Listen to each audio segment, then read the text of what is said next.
Welcome to the videos today. We're going to be reacting to some stuff, true crime, and maybe not. This stuff comes from the reaction channel of my Discord, so if you have any cool videos, you can go to my reaction Discord channel. Go to my Discord. Professional.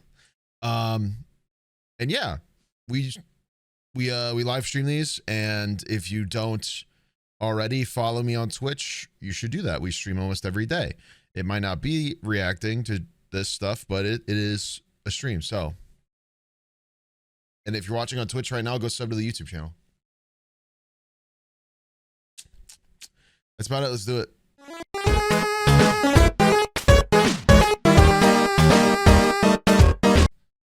We're gonna watch a video by Evan Endinger called "The Gas Station Drug Nearly Ruined My Life."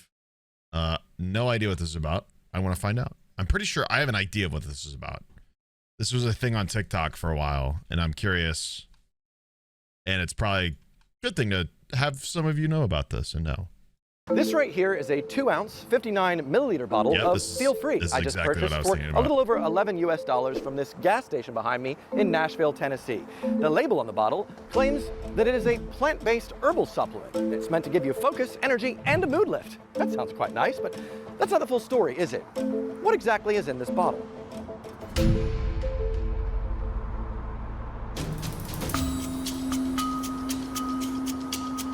Let me show you something. This here is a time lock safe. You put something inside, set a timer, and you can't get the item back out until the timer runs out.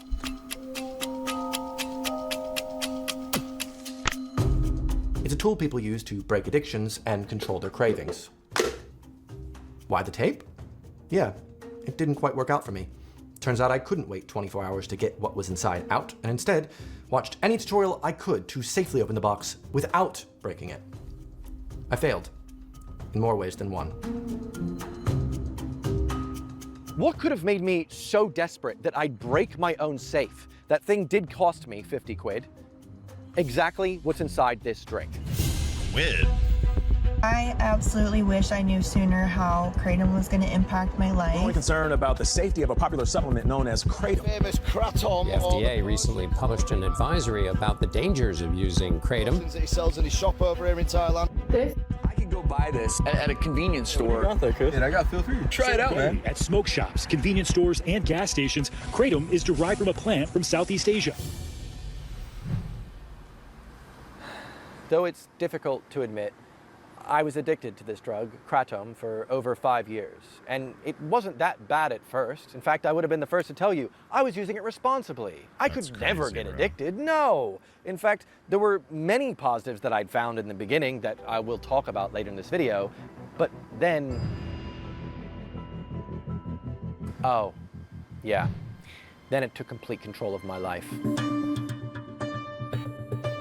From the constant anxiety of not having enough of it to the nausea and blurry spotted vision from having too much of it, Kratom slowly consumed me until I was only ever in one of two states, either on Kratom or wishing I was. My name is Evan Endinger, and as of the recording of this video, I've officially reached my first full year of complete sobriety from this drug. It was actually yesterday, and no, it wasn't easy. Today I'm going to be telling you what exactly is in this bottle, how it works, how it can act as a lifeline and a trap, and finally, how I got out.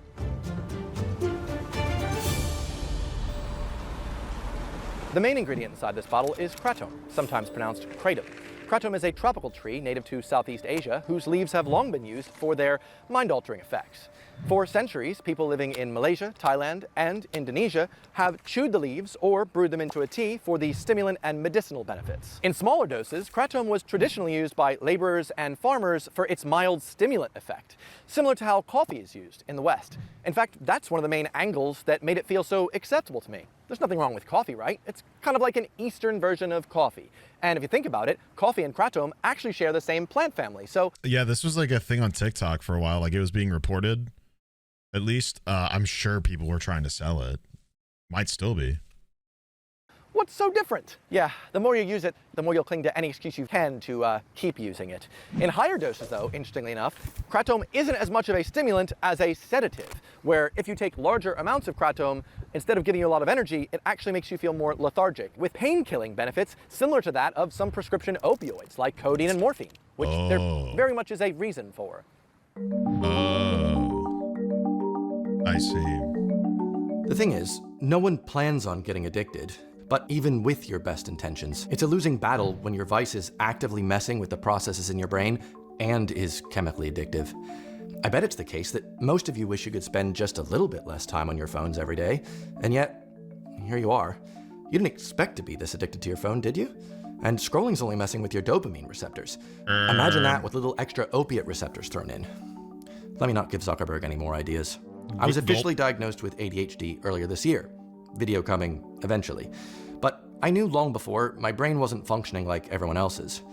When you feel broken, or when you feel like you just wish there was an easy way to fix yourself or dig yourself out of a hole, you go looking for solutions. Therapy didn't feel like the appropriate solution because I didn't feel like it was like a problem that therapy could solve, and it's expensive. Wait times with the NHS for ADHD are also catastrophically bad. Plus, that'd be doctors and pills, which at the time felt a lot worse than something more natural. I heard about this new tea powder from Asia that might solve some of my problems, and it's all natural. Why not give that a shot? I heard it's just as addictive as caffeine, and that doesn't sound so bad. I love coffee. What could possibly go wrong?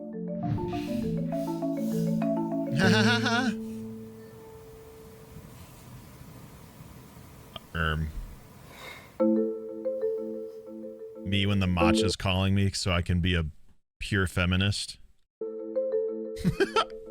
Well, if you talk to anyone who takes Kratom regularly, they'll be the first to tell you, Kratom isn't an opiate. No, it just sort of plays with the brain's opiate receptors. Totally different thing. Chemically, Kratom, or Nitrogena speciosa, contains a pair of very potent alkaloids. Yeah, it messes with the same brain receptors as opioids, but it's not an opioid. Nah. And 7-hydroxynate different. These alkaloids bind to the new opioid receptors in the brain, the same receptors targeted by opioids like morphine and codeine. However, Kratom's chemistry is complex.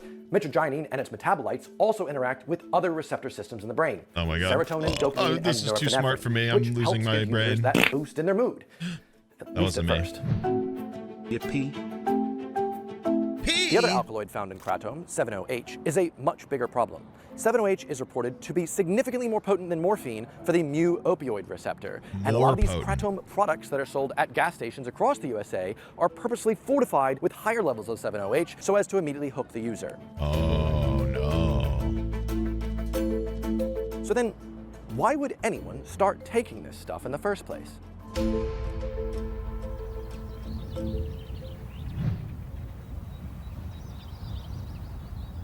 In the beginning, Kratom felt like a miracle drug. All I had to do was take 2 to 3 grams of this foul-tasting powder, mix it in with some orange juice, and I would feel great. The usual roadblocks in my ADHD were gone. The usual issue of having problems starting and stopping certain tasks, they weren't there at all. I felt like I was able to control my usual symptoms of ADHD so well, and it also gave me so much mental clarity. It made me feel good about myself, and the weirdest part about the headspace of Kratom is when you take that drug, the feelings you get don't feel like it's because you took the drug. The feelings are, well, this is how I always am, actually. I always feel this great. I just happen to take Kratom. That's called in-person, out-person bias.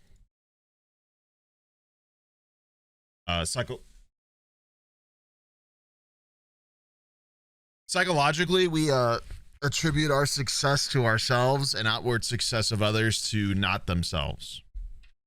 Just like if somebody fucks up, we attribute it to their personal shortcomings, and if we fuck up, there's always a reason. Make sense? I'm meant to be this way. This is how it is. Kratom has this really interesting side effect of making you take more joy in the details between things, and considering that's one of my favorite parts about life is noticing little differences, it felt dangerously in tune with my brain. But I knew this could be addictive, so I set myself some rules. If you've ever experienced addiction, you know how this story goes. I would never have Kratom 2 days in a row. There always had to be a day in between.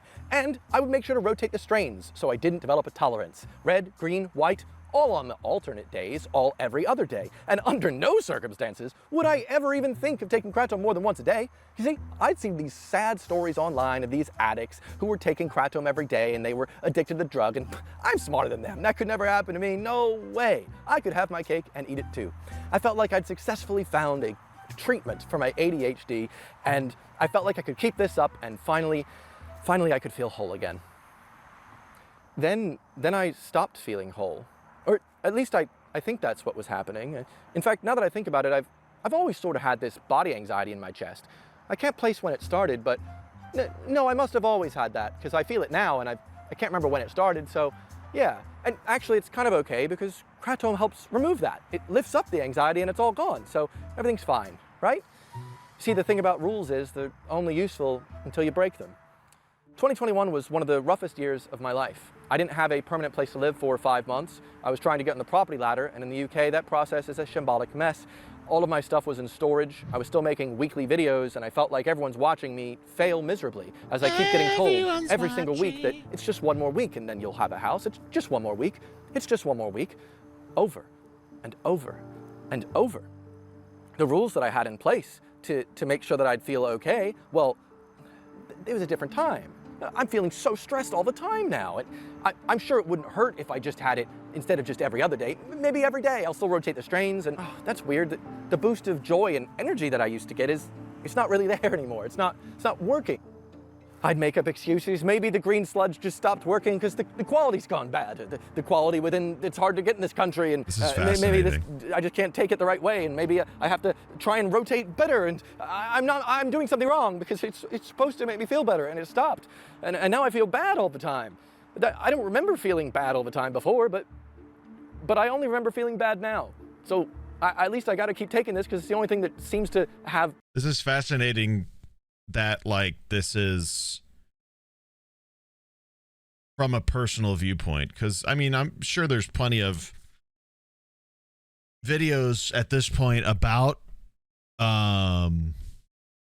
this thing in particular, but it's fascinating to hear this from his perspective. Just because, once again, that doesn't happen very often. You don't really get to, you don't see these sorts of things, and what you do, it's not usually discussed by the creator of the video.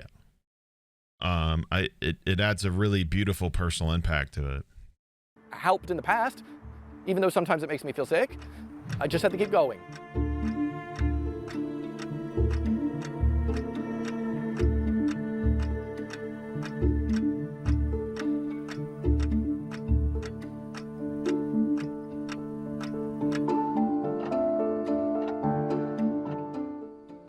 God, the amount of times I'd also get little spots in my vision where I couldn't actually see. It was almost like whatever I was focusing on, there'd be a hole. And sure, that happens sometimes, but at least I don't feel anxious anymore about, the body anxiety thing. Now I just feel anxious because I can't actually work. The whole reason I took this was to treat my ADHD, and now it's causing its own problems, but maybe I just need to take more. Maybe I could take more. Okay, there's a slight amount of energy there. I still feel bad. Let me just take a little bit more, and oh God, now I'm nauseous. I feel sick, and I don't want to move. And why was I taking this thing again?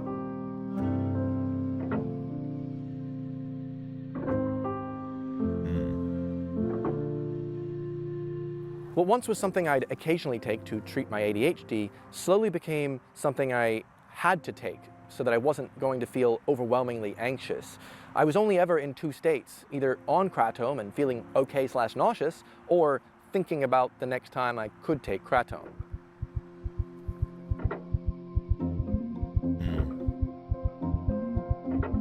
That's scary, bro. Did I just wake up? Well, it's time for a cup of Kratom. It's just like coffee, haven't you heard? Oh, got that mid-afternoon anxiety? Kratom makes you feel better. Slowly but surely, I developed a Pavlovian response to any sort of negative emotion, where if I felt bad for any sort of reason, oh, I broke a mug. God, well, Kratom, I gotta have Kratom, that'll make me feel better. To the point where any negative feeling began to have this hook in my brain of, you need to take this drug. It will make you feel better. I wasn't able to experience any of the negatives of life because I'd had something that would cure all those problems. And I know if you've never taken a substance like this, it can feel like this is so stupid. Obviously you wouldn't do that. This is just how addiction works. It did. Well, also there's this idea that nothing bad happens in life.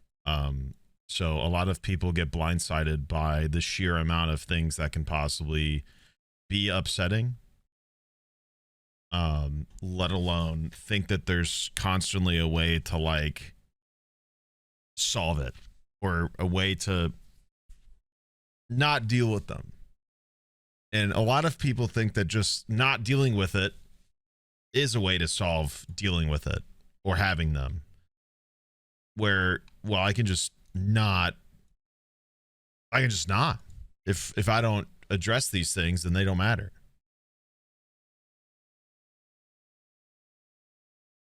So, I mean, and that's a huge part of this sort of thing where there's this idea that, well, if I am upset, I can take this, and then not only am I no longer upset, I'm not thinking about what made me upset.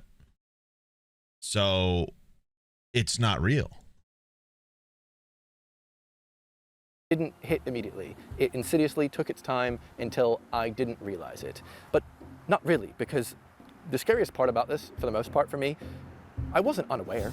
I was incredibly aware of what was going on. I knew what was happening. I knew I was taking more. I knew it wasn't doing anything. And yet I had to keep taking it because of what it was and what it could be and what I needed. I didn't want to feel anxious all the time, and this seemed to be the only thing I could do. I meditated, I did yoga, I went out for runs, I did everything that you're supposed to do to manage these anxieties and live naturally. But I also took Kratom, which supersedes all of those things. I then bought myself this time-lock safe. I'd go back to the way I was. I was happy back then. I think. If I ever take any Kratom, then I store the rest of it in this safe, and I cannot access it at all until the next day if I just set the timer to over 24 hours. The next day, though, never felt successful. Never felt good. Just felt wasted. Why am I doing this again? Why can't I take more Kratom? Why do I have to control myself so much? Why not just take more? It's really not harming anything at all. It's actually helping me. I have to work, but God, I could work so much better if I could just get some Kratom. At least to stop thinking about it. Crazy. I've placed some matcha powder in a bag in this safe for a demonstration. At the height of my addiction, I stood at this very counter in my kitchen, shaking and smacking the sides of my safe once I realized the bag inside was not closed tightly. Little by little, small, fine powder would escape the safe and find its way onto the counter. No, bro. I stood for 20 minutes, violently shaking and smacking the box until I'd collected what I thought was just enough. I had to scrape fine dust powder into a pile, somehow use a credit card to scrape it into a mug so I could put it down my throat. I looked at myself in that moment. I could see what I was doing. I could see what I'd become. I knew it was insane. That sucks, bro. I came up with the conclusion. It was finally about time. I maybe close the bag a bit more tightly next time. Yeah, that'll solve the problem. Next time, I shoved a knife into the side of the lid, nearly cutting my hand from the torn plastic as I accidentally split the tub right down the middle. I did it. I was okay. For one more day. But before I could find an actual way out of my addiction, I still had to contend with Kratom's legal status.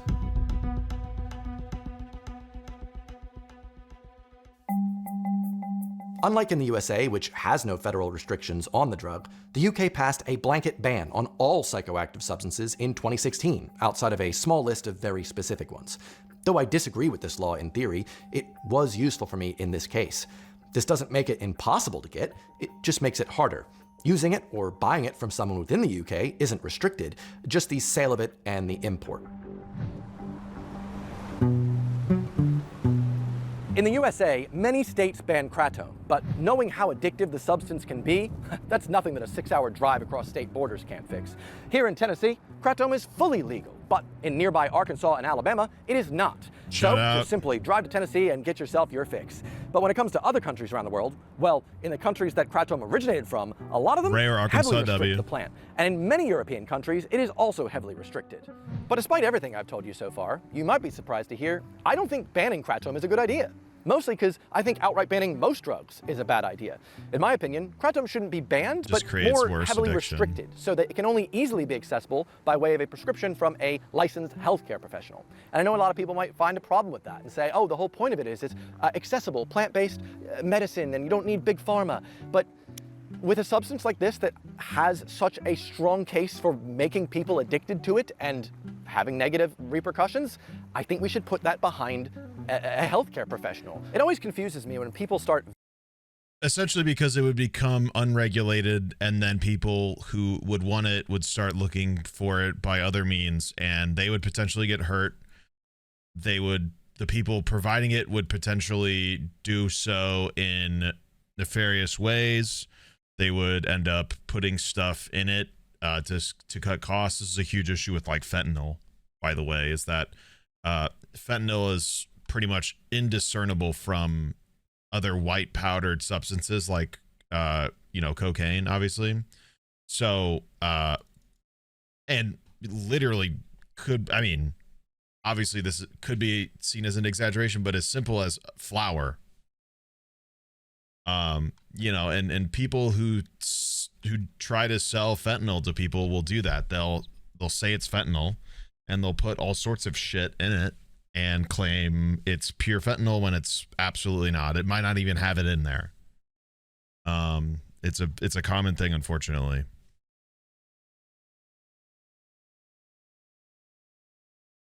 Vaping nicotine. You know, the thing that was started as a way to wean people off the more harmful cigarette? Yeah, that's now causing a fresh addiction in people that have never once touched a cigarette in their lives. Yep. Why would you start that? With kratom, because the way it plays on the opioid receptors, you might not be surprised to find out that people that are abusing drugs, such as morphine, codeine, and even full-blown heroin, have found a lot of success weaning themselves off these harder drugs by taking kratom. These drugs can absolutely destroy your life, and the withdrawal symptoms from them can be so severe that it causes pretty much everyone to just relapse, and kratom is helping prevent that. That can't be too bad a thing, correct? That, and for many people living with chronic pain, traditional painkillers might not be as effective. Or worse, they might find themselves allergic to traditional painkillers. So kratom acts as a natural solution to this. And if you find yourself living in chronic pain and you think you might have found a solution to that pain, realistically, no law is going to stand in the way of you trying to help yourself. But that's why a possible solution here is to regulate kratom. Invest in kratom studies. Make sure that it is kept up to rigorous standards and that the products are only sold in pharmacies, not just easily accessible next to the till at a gas station, so that a curious person who's never heard of it before won't just pick it up and go, oh, this sounds nice, I could use some energy, and then they end up with a year-long, 4-year-long, 6-year-long, hopefully not longer, addiction. I mean, good news for the gas station companies who are raking in the money, getting people hopelessly addicted to a opioid light or gas station heroin, but really bad news for the American populace who don't know any better. This is the whole point of regulation. This is what we have it for, you dum-dum. You know, I originally had scripted this saying the fact that these kratom products are sold in the back counter of gas stations should be a red flag on its own. And then I actually went into an American gas station and found the situation was significantly worse. Cigarettes? Oh yeah, those are kept in the back behind the counter. Don't want to get people to just pick them up and get them, right? Kratom? No, that was literally right next to the till. I could pick it up, grab it, and give it to the guy. That is really messed up. That should not be allowed. No, the head of the American health system is, what? What's he doing? He's saying vaccines are bad? Oh, of course. Oh, ADHD isn't real. Of course. People are like clowns and they're wondering why they're somehow in a circus all of a sudden. Anyway, that and the full effects of kratom are rarely communicated effectively on any of these new kratom products. You might get lucky and find some small print on the back that says something about kratom possibly developing addiction for you, and maybe you gotta split it up into 1 or 2 doses within this very, very tiny bottle. But I've seen products like New Brew, for instance, which is advertised all over TikTok as the cool thing to do, like alcohol. No way. That's old people stuff. These days, Gen Zs, we take some New Brew. Yeah. Kratom is like alcohol. Euphoric seltzer. Bro. These days, Gen Zs, we take some New Brew. Yeah. Kratom is like alcohol for kids. Does that sentence not sound weird to you? Not at all, no? Like alcohol for the new age. Yeah, a healthy dose of alcoholism for the new age as well. But despite it being marketed as similar to alcohol, or even similar to coffee, the withdrawal symptoms from Kratom are anything but. I didn't just quit Kratom once. I didn't just quit Kratom twice. Like most people who've tried to quit, I would feel super successful after I got past that initial hump of physical withdrawal symptoms and mark myself completely free. Yeah. I got past the muscle aches, the sleepless nights, the flu-like symptoms, and complete and total body fatigue. Yeah. Withdrawal goes But the in main waves, thing that would always bring me back was up here. It was the cravings. It would sometimes feel like Kratom was the one ring, and anytime I wasn't on it, my brain would be calling to it, thinking about it. Maybe just a little now wouldn't be so bad. I've been pretty good so far. I bet I've reset my tolerance, and I can be good about it this time. Remember those rules? I bet I can follow them now. And hey, I bet it feels great. Turns out if you condition your brain to expect a substance to boost your mood every time you're low, you begin to develop a Pavlovian response. Something bad happen? You can bet your brain is already cooking up a strategy to get more Kratom. It's just the way it works. At first, I tried a strategy of keeping it out of my house, thinking that would work. But that just resulted in me feeling awful during the week until I could access some more. And at one point, I literally got more. So I just felt trapped. The only strategy that effectively worked for me was getting rid of all of it and doing everything I could not to get any more. I signed up to therapy and cut out Kratom cold turkey. And those cravings I would get would ebb and flow week after week, month after month.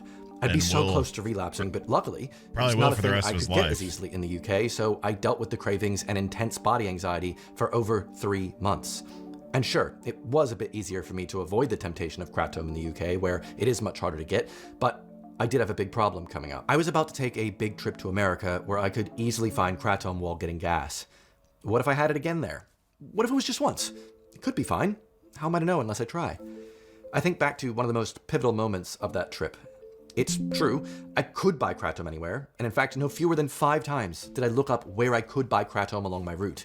The cravings were insidious, yet each and every time, something stopped me from carrying through. I'd text a friend, or try to consider some wild American dish instead. I'd be around the corner from the shop that I could get some at, but I'd decide against it at the last second. I was 2 months clean, so I bet I'd be fine. I'd just have to have it once. I ended up calling a friend up from a park in Chicago to reason through my plan to just get one more fix, to just have once. And I realized that from the act of calling him, I was desperately looking for him to tell me not to take it. I thought of all the nauseous days. I thought of all the body anxiety.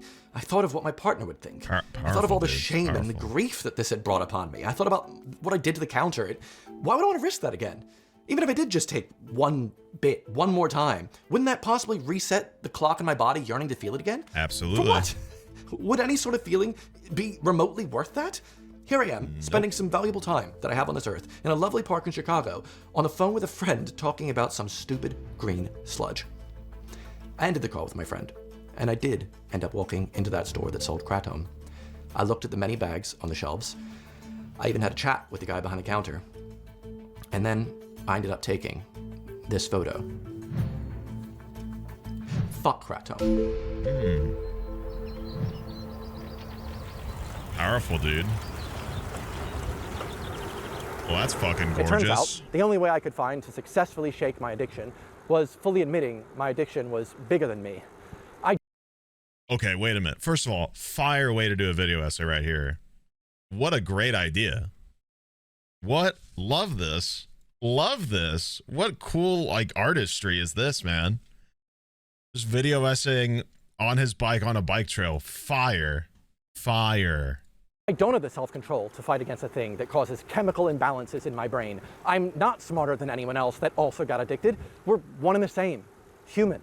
Unless I can fully shake myself from its grasp, I can't trust myself to ever have it again. Who knows if it'd be like the beginning? Who knows if that'd be enough? Who knows if I'd want more? No. I think that's just about enough.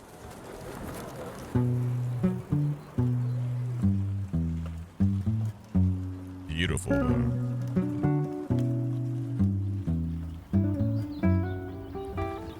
After a few months of therapy and a healthy dose of cycling, the most incredible thing happened. The body anxiety that mysteriously appeared and felt like my general sense of being slowly began to wash away. I came back from that road trip a changed person. I made a decision. I took back control. And now I'm over a year clean and without any body anxiety to speak of. Maybe the anxiety found itself in me as my brain was seeking any sort of solution, any sort of way it could to get me to take more of the green sludge. But now I'm happy. I find joy in everything I used to, from cycling, playing video games, making videos, and more. And I don't need to take anything to feel like that. This is just my general state of being, and it's honestly a beautiful thing. That is awesome, bro. Puppy.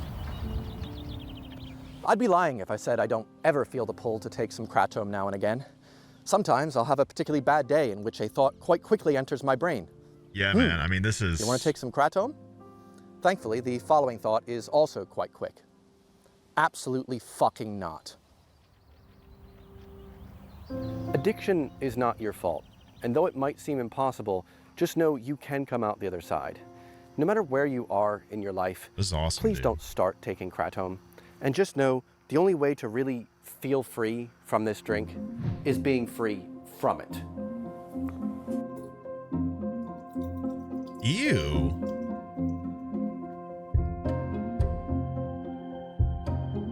Ugh. It looks like poo water.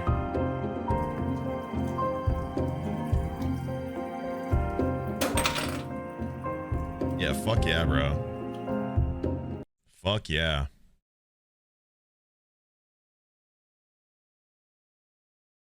Yeah, fuck that. Mm-mm. No, no, no. That's crazy, dude. I mean, mad props. That's gotta be tough, dude. I mean, yeah, that's gotta be awful. No doubt. No doubt.